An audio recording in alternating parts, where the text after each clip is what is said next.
ഇന്ത്യയുടെ വെള്ളം ഇന്ത്യയിൽ തന്നെ ഒഴുക്കുമെന്ന് പ്രധാനമന്ത്രി നരേന്ദ്രമോദി. സിന്ധു നദീജല കരാർ മരവിപ്പിച്ചതിൽ മോദിയുടെ പ്രതികരണം.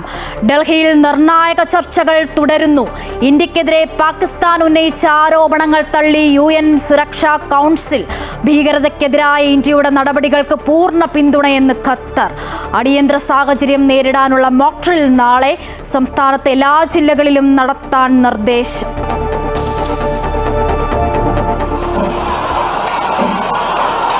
ആവേശം കൊട്ടിക്കയറി വടക്കുംനാഥ സന്നിധിയിൽ തൃശൂർ പൂരം. മഠത്തിൽ വരവും ഇലഞ്ഞിത്തറമേളവും കുടമാറ്റവും കണ്ട് പൂരപ്രേമികൾ. വെടിക്കെട്ട് നാളെ പുലർച്ചെ 3 മണിക്ക്.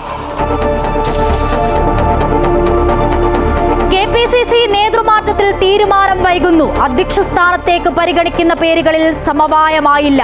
ദീപാദാസ് മുൻഷിക്കെതിരെ ഹൈക്കമാൻഡിന് K. സുധാകരന്റെ പരാതി. സുധാകരനെ പിന്തുണച്ച് പോസ്റ്ററുകൾ.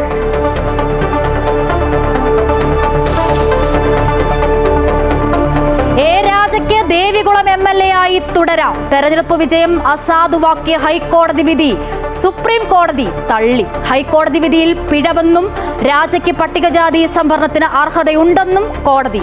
വിധിയെ സ്വാഗതം ചെയ്ത് രാജ.